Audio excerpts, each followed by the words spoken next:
And there's going to be people that are watching this that are either like newer to setting or maybe experienced setters. They may have a growth operating mindset where they're like, what's next? And then there's also a lot of business owners that come to me for hiring talent and then, scaling their teams. And the kind of opening thing that I wanted to kind of hear your thoughts on is what I see a lot in the industry, especially with business owners, is that they try to fix symptoms instead of root problems. At least in my opinion, a lot of people just aren't aware that they are fixing symptoms and not root problems. And I feel like a large amount of times people come to me and they say, Chris, I want to hire good talent. I struggle with retaining good talent or scaling good talent so that we can obviously grow this business. And what I see a lot of the time is the root problem is that they just don't have enough, leads that are high quality that are going to be able to actually make the sales reps and high level people want to stay with them and grow. So I just want to hear your thoughts on that. Do you feel like, content or lack of content is the root issue to most businesses scaling, especially in the online space, or like, what are your thoughts? I think it really depends. And mind you, just want to preface, like I'm one of those people that you're talking about right now. I'm in the game building. And Yeah, I just have a little bit more experience from the people that I've worked with, but yeah, that were crazy successful at business. So I'm one of those business owners now, like doing this and having that issue at times and not going after the root problems and really going after the symptoms more. yeah, But I think in terms of content with what you're talking about, it's more or less the industry, I think, is the most important factor in yeah, terms of if you're going to scale or not. yeah, I think content plays a big factor in talent in mm, general because you build a lot of initial trust yeah, and you bring them a ton of value or usefulness yeah, from the get-go and for a long period of time. So people build that relationship with you without even knowing you. yeah, So it's like when they get hired, I feel like they're 50% of the way in knowing you and have that relationship built realistically and have that trust with you. So like talent retention and mm, gaining better talent through content is big. I think that plays a big part. In terms of talent being like a root problem, if you're, I mean, content being a root problem, if you're not doing enough of it, it depends on your industry, in my but opinion. yeah, I think I mean you said that twice. I think it's super important. So are more industry do you so obviously there's some industries that are more saturated, some aren't, some are easier to have success in not. Like what do you Yeah, mean? because I think you're going, sorry to interrupt you, but I think when you're creating content, you're creating for the audience that you're going after.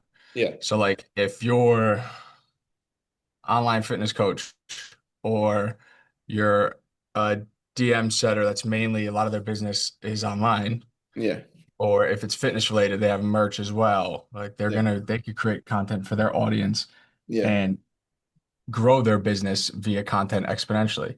But yeah. if you're like a local construction company, you're going to be going after a lot of people in the audience who aren't even like crazy active on social. Okay, yeah, no, Like you'll no, get more attention, but yeah, it's not going to be like the root.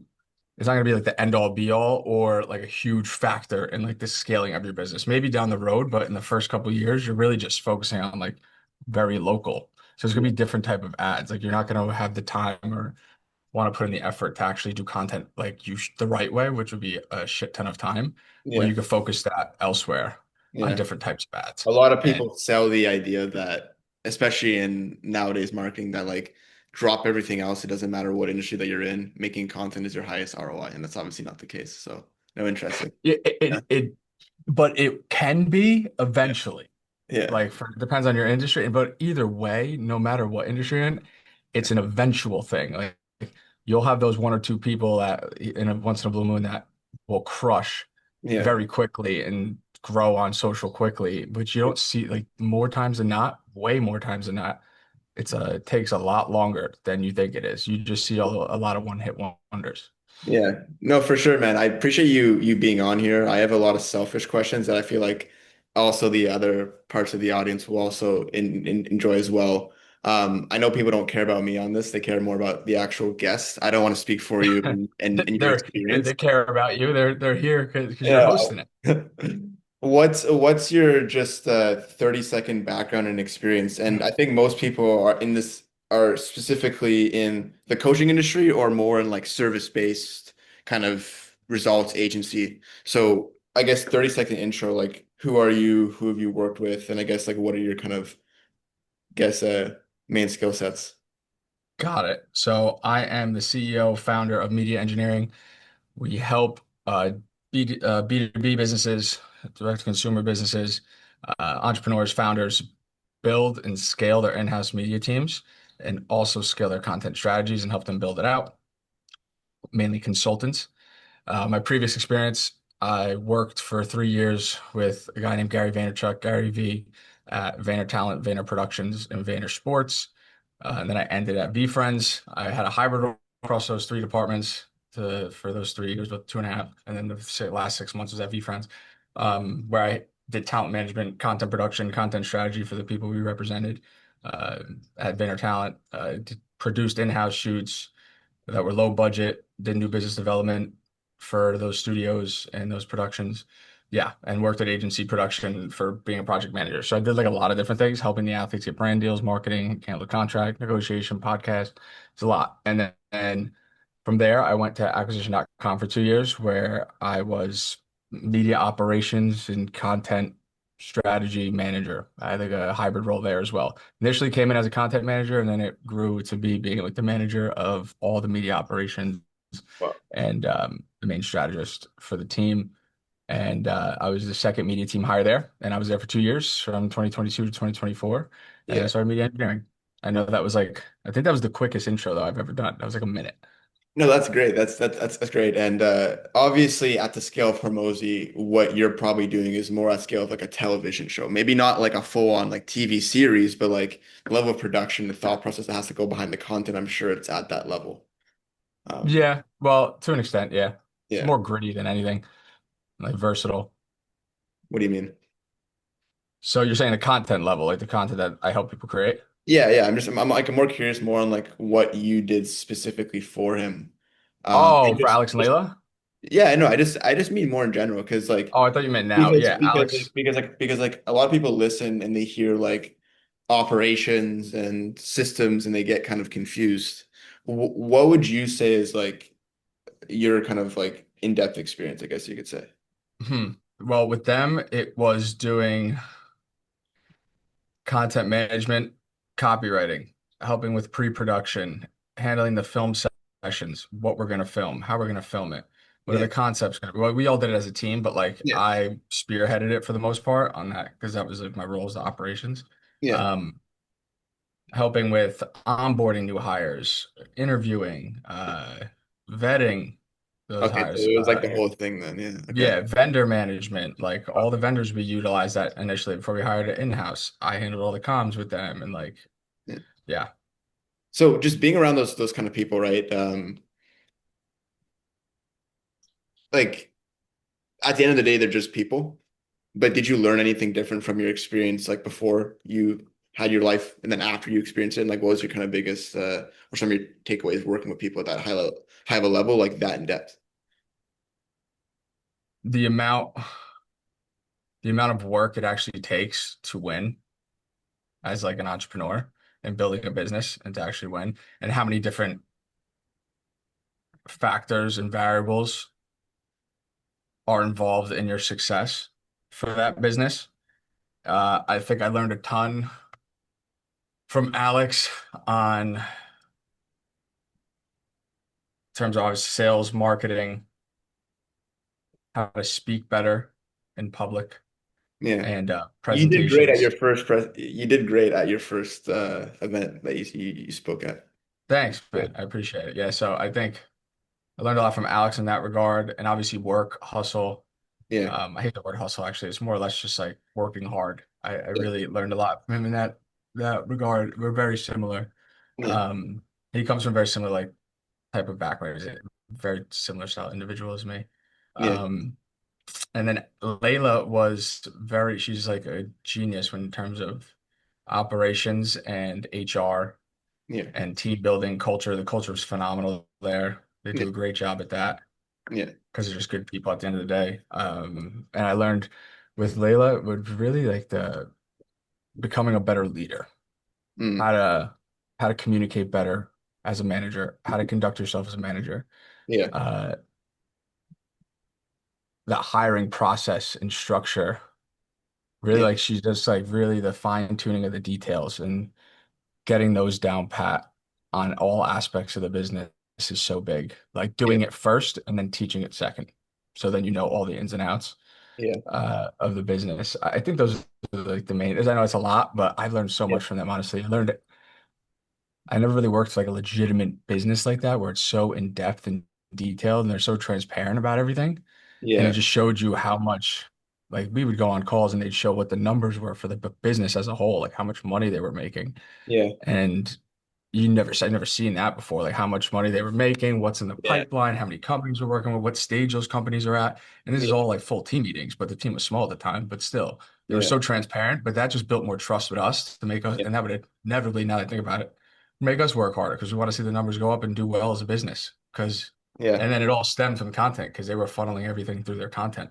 yeah. So it's like if content does well, result business does well, result all the other businesses in the portfolio do The well. transparency was super key, I guess, because Huge, it, huge, man. it gets like way more buy-in from everyone, from the people that want to invest with you, etc. Because in the world that we live in, people aren't truthful. So Yeah, I think it's almost like people don't want to, I don't know, companies don't talk about those things, even though it wouldn't be bad to know. People are like putting in so much time and effort and yeah, sweat and tears into your company, but you don't show them anything or like show them behind the closed doors. no, for sure, for sure. I want to speak exactly for people that there's a lot of people here that are having coaching companies, especially coaches, consultants, fitness guys, etc. They're all sub 50, 100K months. They have a platform, they have consistent revenue coming in. Obviously, 50 to 100K a month is relatively good compared to different people's opinions. And then so there's some people doing north of that. A lot of the times, like there's so much, information on what content to start and why to start it. And I know this is a very general problem because there's different industries, but as a coaching industry as a whole, for the people that are at a point where they make good revenue, they're having good content. If you can explain to me as like a fifth grader as well, because I want to understand this.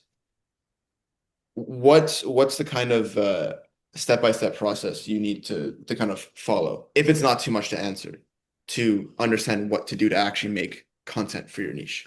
If you're already making money, this isn't for like beginner people, more of like they have the money to invest, they can get the talent, etc. They can get the talent. They can, invest the time. Have they been creating content? Yeah, to Got better. it.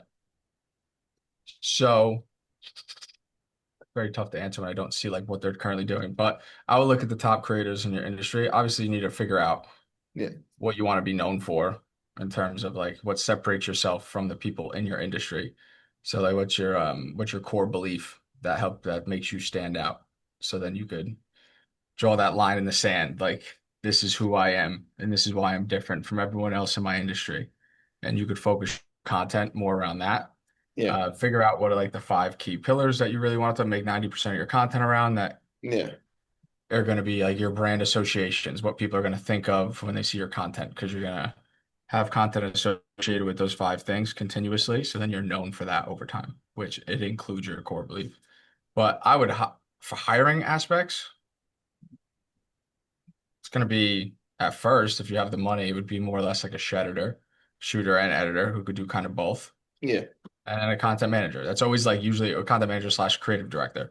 You need it's especially in the content game, you're gonna need at first. It's so much testing and iterating that there's no set like this XYZ is what you should be creating and you will succeed.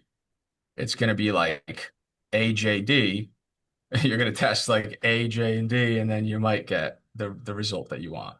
yeah, Like you're gonna be testing literally every letter of the alphabet till you yeah, see what hits, and then you double down on it, and then you're gonna keep going. And it's always testing different things. It's always changing and evolving. yeah. So do So, you but feel I like always usually go with like content manager or yeah, slash creative director, and then shooter editor.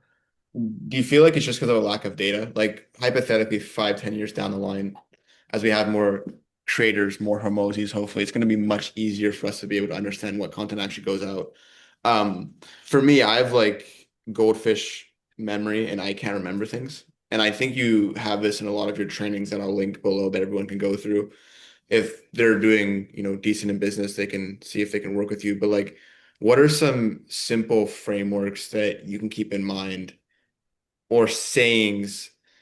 Because that's what I look for with someone that I can put as something as like a background on my phone or something that I can remind myself of. Do you have any like frameworks or things that you can use that people can always go back to whenever they're actually creating content as like a baseline to kind of follow? Mm, I mean, when they're creating, I think it's more or less like the output of it. Yeah. Like, always, always be testing and iterating. Um, you could do like the 70-20-10, focus more on that. Like 70% of your content should be repurposed or recreations of past winning pieces of content Yeah. in those formats and styles and look, feel. And then 20% should be little tweaks to past winners. So maybe it's like that it was the same concept, but you just tweak the hook in the beginning, or you change like the font style, or Yeah. you change the structure of the video a little bit. And then 10% is completely new content, like Do you new have any like ideas, examples? testing new So like, formats. because I want to know more of like, do you have any examples? And I don't want to obviously you go into client work if you don't obviously can't share, but like, what are some things that like you're working on that are kind of examples of like what you just mentioned? Um, if that makes sense. Just look at, I mean, for example, like you'll see, Because like I can share my screen too. it's tough to pull it up right now because you're gonna have to look through like the history of their content and scroll back. But like, just think about how many times you've heard Alex say the same stuff, like the same stories. Yeah.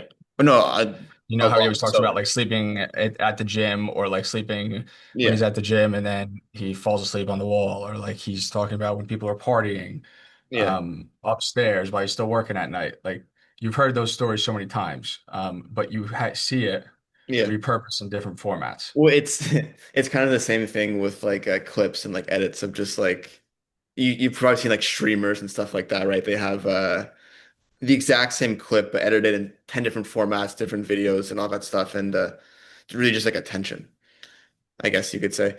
So that's 70% of your content should be repurposed past winners.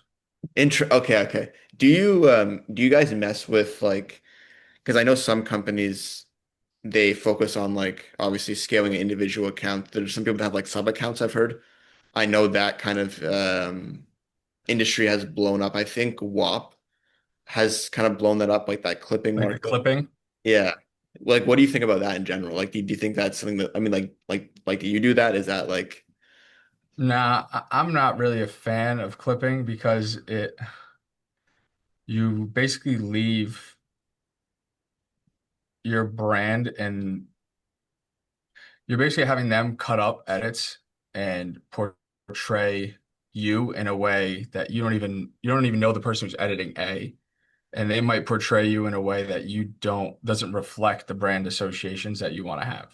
yeah, I guess so because they can be incentivized to post whatever, how many videos.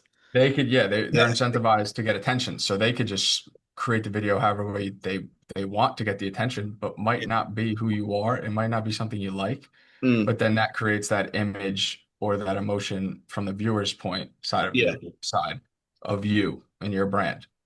And then So they see that so much because it's like a very viral video, and so many people see it, and then they'll see it again and again, and then they have that imprint and that emotion of you and your brand in their head. And it might not even be who you are, what you want to portray or be associated with. I think a lot of people try to emulate what Andrew Tate did.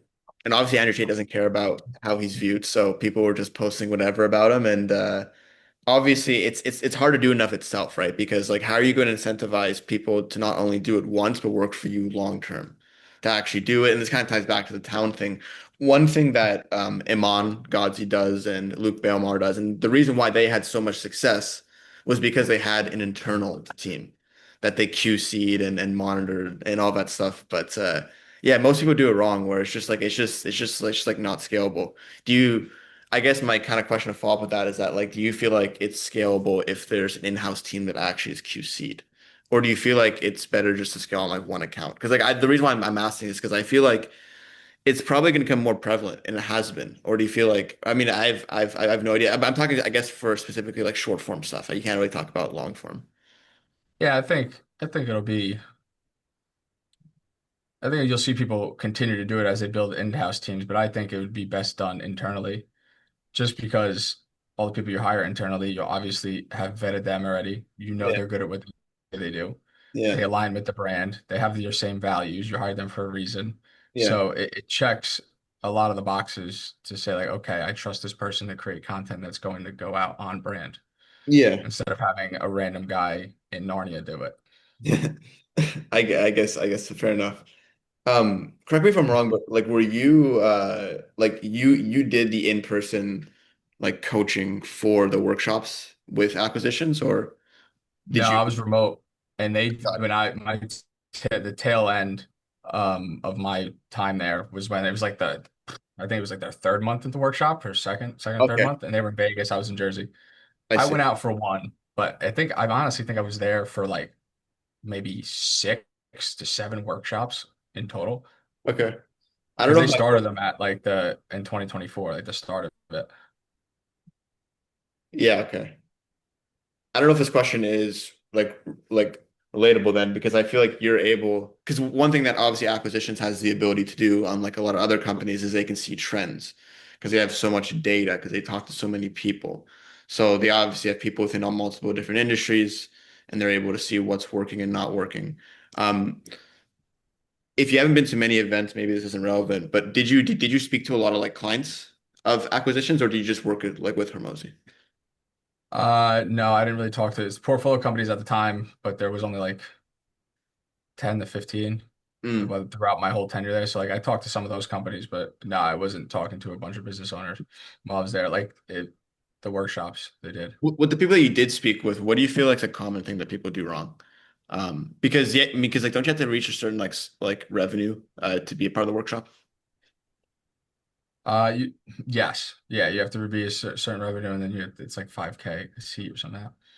What do most people get wrong in terms of what? You're the content guy. What'd you text me? You're not the brand guy, or would you? Wait, Offers guy. offers guy. Okay. I wanna dig more into that because I feel like content's one important part. We talked about that, but like offers, like do you have any sauce on offers that you want to share with people? I know it's very general, considering it's more high ticket. Uh, I've found obviously like in terms of the way you write it out and push your offer should be less is more. Like simplify the shit out of it and make it like fifth grade reading level. Uh, I focus on like one core offer that I have right now that if I crush that one, it immediately funnels into the others. Like the logical next step is my second offer and then the third. But I use the third one as a price anchor currently. Okay. And people want to get it, they can. They're more than welcome to.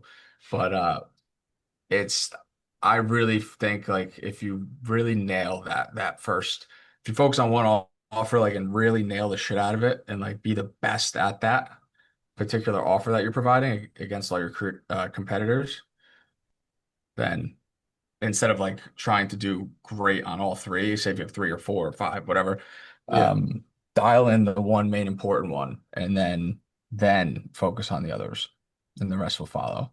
That's like to stoop it down to like the simplest level possible. You said something That's what super has worked for interesting. me as well. No, 100%. You said something super interesting. And it's obviously why Hormozi is successful is because he communicates at a fifth grade level. And you just mentioned that there. My thought process is that do you feel like every kind of audience needs to be communicated at a fifth grade level? Because my kind of thought process is that like, wouldn't more sophisticated people want a different kind of style of communication, or do you feel like that kind of communication should be consistent throughout every kind of archetype? I think it should be across everyone. To be Yeah. honest, wouldn't you like yeah, I think just it depends. Like no, what am I saying? Yeah, it should be communicated at a fifth grade reading level because sometimes even when I'm not in the mindset of like work mode, Yeah, or like thinking and very like professionally or in that yeah, mode, if yeah, I'm laying in bed and I'm just tired, I will understand it still like thoroughly and I'm still listening. Even when yeah, you're just like scrolling mindlessly, you're still going to understand and listen to it yeah. instead of any professional jargon or like long words you really don't want to hear at that time. The reason why I bring it up is because like obviously the stuff that we consume with like governments and laws and all that stuff, it's very, very long and hard to understand. Do you think that's intentional? I would assume that's intentional personally. And then obviously the more concise things are harder to understand. Like I don't know. It's just super interesting, but it makes a lot of sense. It makes a lot of sense. I, I think um any good company or individual who's good at media is does things intentionally. Mm. Do you know who Dan Martell is? Yeah, of course. His content guy Sam said this on a clip, and I want your thoughts on this. People that are obviously already established, one thing that's going to happen, especially in the next few years, is every company is going to have like an independent media company attached to their business. So obviously, Hormozi's done that, Dan's done that. First of all, do you agree with that? And second, for the people that are watching that are already scaled, how do you actually like begin building that media team from scratch? Because maybe they've done the content themselves, they maybe have a few editors, but like how do you actually go hard like someone like Hormozi and like Dan, etc. It obviously takes time to grow like how Alex did. They Yeah, had money to start it. Like if you're a new entrepreneur like myself, I think you're gonna be doing it yourself in the beginning to learn the ropes, learn the ball game, yeah, and then you'll be hiring, like I said, either depending on what platforms you're really focusing on. If you're doing more video content, you're obviously going to hire sh like a shooter editor who's going to have to post on like one or two platforms, your priority platforms, and then you hire a content manager, a creative director, or you flip-flop it, creative director, content manager first, who's going to be writing, creating graphics, and posting yeah, on it if you're focusing more on like LinkedIn or Twitter or Threads, and Instagram, Facebook, yeah, and then you can flip-flop it depending on where you're at. yeah, But that would be the start, and you go from there and think about it from like a operation side of your media team, like operations and creative, and then yeah, go down the org chart. But I think most companies and brands will be building in-house for sure. But I think they just need to do it the they need to do it the right way. Like I think people will just dive into it and think they need to build internally without knowing anything about media and yeah, just hearing that you need to be building in-house because it's better and will be better for your brand and more on brand. yeah, Uh, but I think people will get lost in that regard. yeah. And then there's this philosophy that I have of obviously the industry. And whenever I say the industry, I speak more of like the high ticket coaching, more like alternative education space. Obviously, you can't sell a course on how to be a doctor and be a lawyer, but you could sell pretty much anything else. I guess you could say that doesn't require a legal certificate. And obviously, this is more of like the new education. Like it's changing the way that we define education. There's billions of dollars being ripped away from learning institutions, and being invested into coaches and investors, or in coaches and like courses and stuff like that.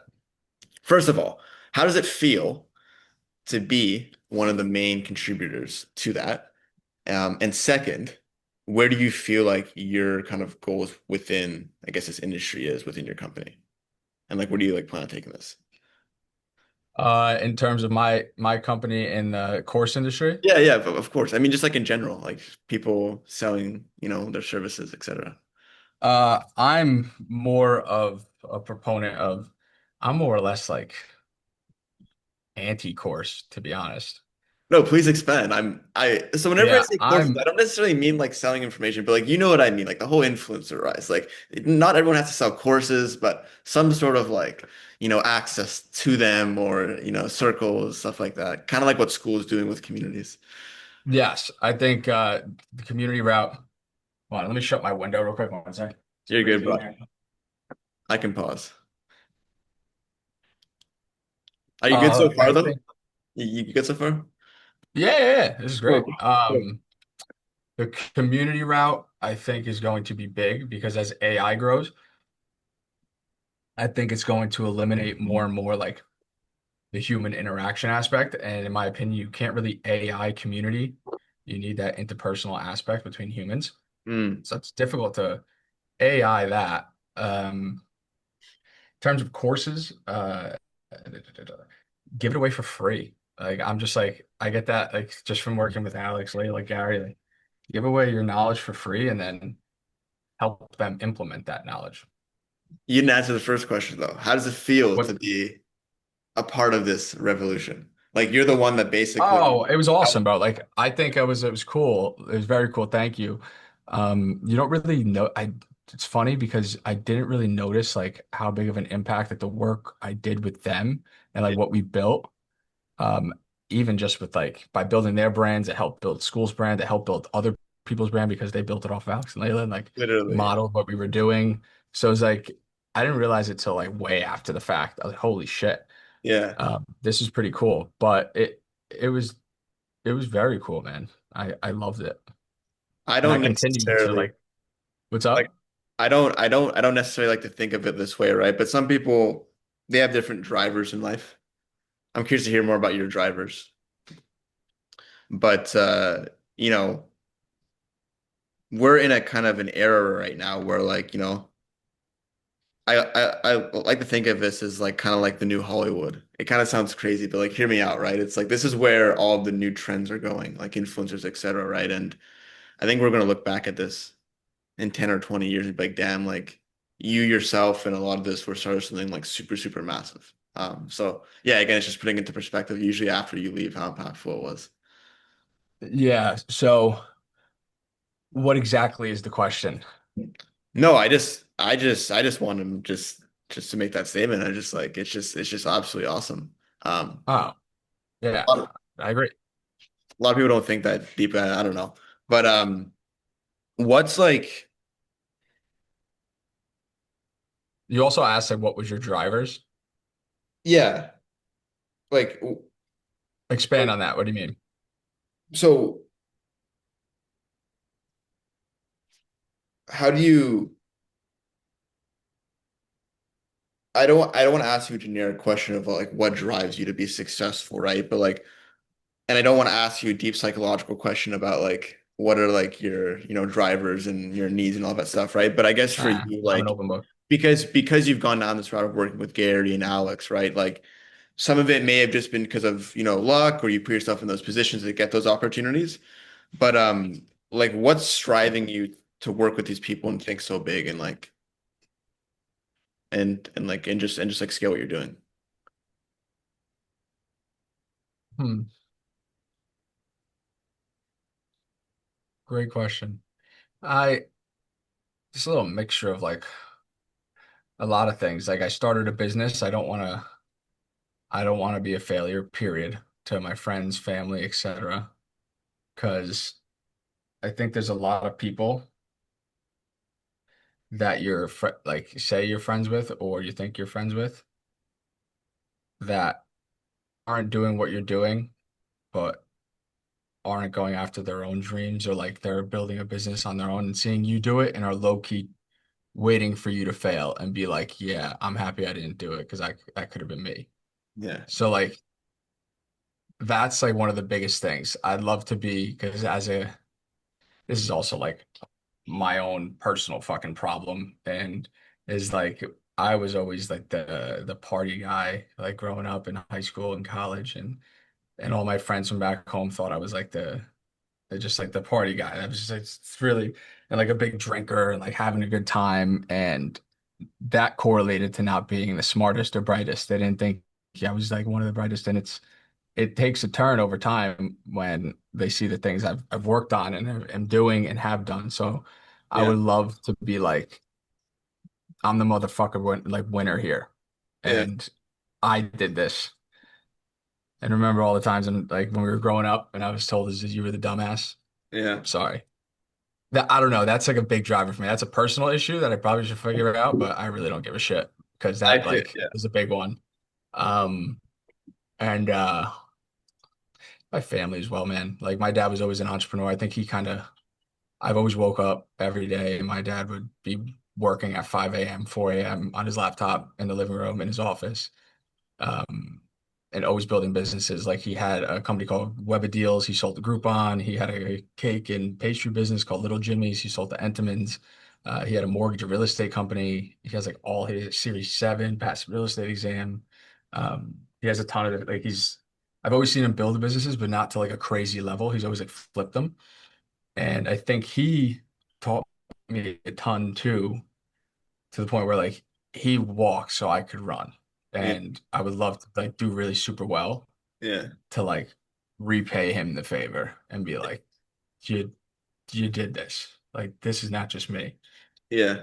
And again, to kind of tie back to it, right? It's like I don't think us included could be in a better industry for us to be able to get to those goals. I can relate with you on a lot of deeper levels to what you both said on both sides, but yeah, like this is not only, probably in my opinion, the best opportunity to selfishly make money, but also make impact, right? So the desire for significance, I can definitely relate to, right? And I feel like this is the best place to do it. And you've obviously worked with Yeah. the best people up until this point. So I always like to view it as like I don't obviously I've had a little bit of success of working with some people as well. I have this perspective that the hard part is already done. And I don't mean by like the work has to be done. There's still a lot of things that have to be grown. But I've at least proven to my younger self that I'm capable of working with those massive people that I at one point felt like were impossible. And a lot of people that I speak with, especially whenever they're looking to start into getting into roles, or maybe they're in sales, or maybe even they're business owners, they've never like invested in getting into the right rooms or whatever. What they lack is that perspective of like what's possible. So like I was just so fucking lucky, like very early on, that I was just like thrown into a massive environment of a fast-growing company with one of the most influential people in the space. And I'm sure that was a similar case with you, right? And a lot of people don't have that perspective. Do you have any like I know it's a little side quest, but it's a little bit like a side question, but do you have any networking tips to actually get these kind of jobs? Like to get the job with Gary, the interview process, to be able to sell yourself, the constant fulfill, and then work with Hormozi. Like, do you have any networking tips to get access to roles for business owners, sales reps, etc.? Yeah, that's a good question. I think it's obviously there's a lot that goes into that, like because once you get to that point of the interview or having the converse or like reaching out to the people that you want to work with or work for in the future, like up until that point, you've become a certain individual based off of your values, how you were raised, etc., the people you're around, your environment. So like that plays a huge factor, obviously. Like you got to be aligned with the if you're going to be networking with people, like it's you have to come to the table with some sort of value. Like if it's just like maybe it's say if it's like an Alex or Layla, like I was lucky because I knew Caleb who was there first, so like he got me in there as like the second media team hire. Yeah. But like if it's something they're currently doing, maybe you create something um uh 10 pieces of content for them for free Yeah. that's better than what they're currently putting out. Yeah. And you could and like maybe even show the proof. Like you tested on other accounts and look, it's performed better and this is the same exact video. I just structured it differently. I And then you think I post it. I think you brought up an amazing point there too, which is I don't think you really took emphasis to, but the guy named Caleb that brought you on to Hormozi, right? So a lot of it's not only having value to give with a tangible skill set, but it's also like the relationships that you maintain. A lot of people have this philosophy of having very transactional relationships, especially whenever they're in sales roles or maybe roles like what you were doing, where everyone that they're working with side by side, they're either competing with or they don't take value in, right? But a large part of it is just like, just imagine for an example, I don't know Caleb at all, but just imagine if you weren't as close with Caleb and you didn't build the right relationship, and then Caleb would never referred you to there, right? And it's like this whole thing happened. Yeah, and that's what I wanted to hit like three other points while I was like that's Yeah, what I was getting to. Like that's part of like the follow-up aspect. I think first impressions is always choose like don't be afraid to ever Like when you're in a room and there's like a guy you know that's maybe bigger on social, or like Yeah. they're just another fucking person. Like go introduce yourself, say hello, put a smile on your face. That's it. You're not asking them for anything. Yeah. Just wanted to come say hello, introduce myself. I've seen your content before. Like I love it. Appreciate it, man. Yeah. Keep doing your thing. Rooting for you. Yeah. Boom. That's it. Just put a like eye to eye, like put a face to the name and whatnot. They'll recognize who you are. Um, Two is stack up the free IOUs that you people subconsciously are aware of, but they don't realize it till they realize it. Like when you give things to people for free, like say an introduction you've done for me.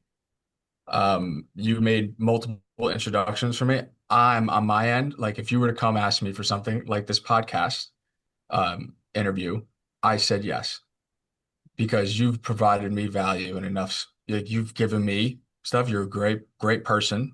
Stacked on top of you gave me value, and I was like, yeah, I'll do it. I was like, of course. I was like, Chris is a great guy. He's helped me out. I'm in.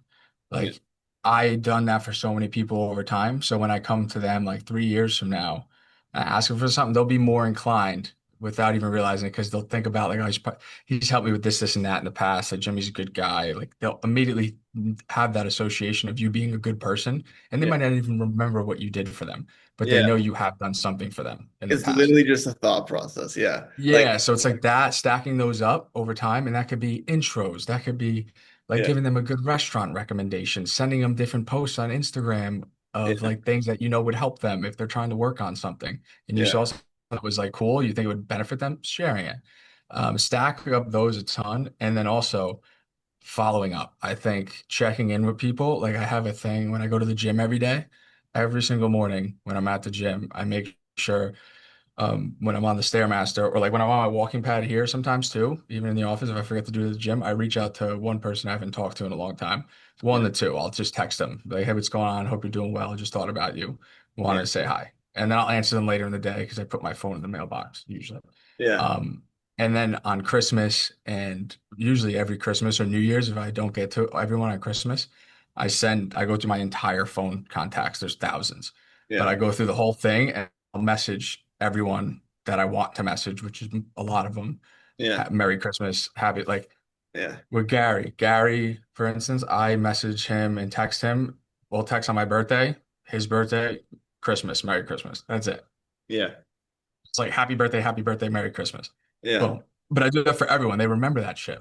Yeah. Of And then I course. also send, doesn't matter who you are. If I know you and you have a child, I send you a little baby glove. That's great. Like little things like that. It's a little academia baseball glove. It's like $15, but it's unique. It Yeah. packs a punch. It just says a lot about who you are. And it's not like I'm doing it out of the kindness of my heart. Like I want to say happy Merry Christmas to these people just to know that I'm still thinking about them and like I'm happy that they had a child. Like Yeah. when I send the gift. But Yeah. it goes further than that, I realize over time. Like it does help you down the road. Yeah. You nailed it on the head.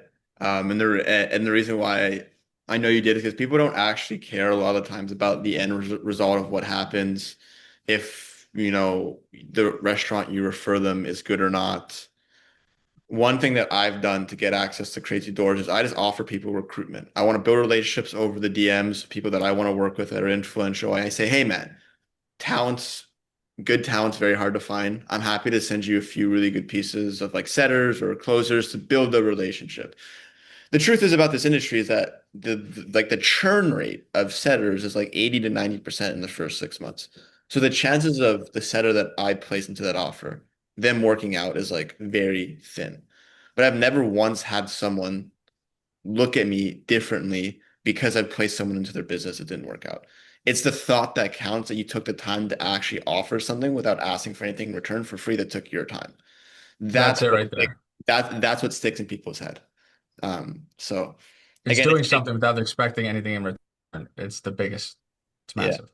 it's like whenever you go out on a date or you're hanging out with someone, you don't remember what you talk about, but you just remember how they make you feel. So yeah, anyways, the right people, this is the key point that I've learned. The right people will respect it and keep you in mind, and the wrong people, they won't acknowledge it, and you don't want to be friends or work with them anyways. So, it's Yeah, you'll notice that as you go on because you'll wind up say you do what I said yeah, and you reach out to these people a ton of them on Christmas. You say Merry Christmas, or you Yeah. say Happy Birthday on the next birthday. I'm really big on that. I say Happy Birthday, everyone.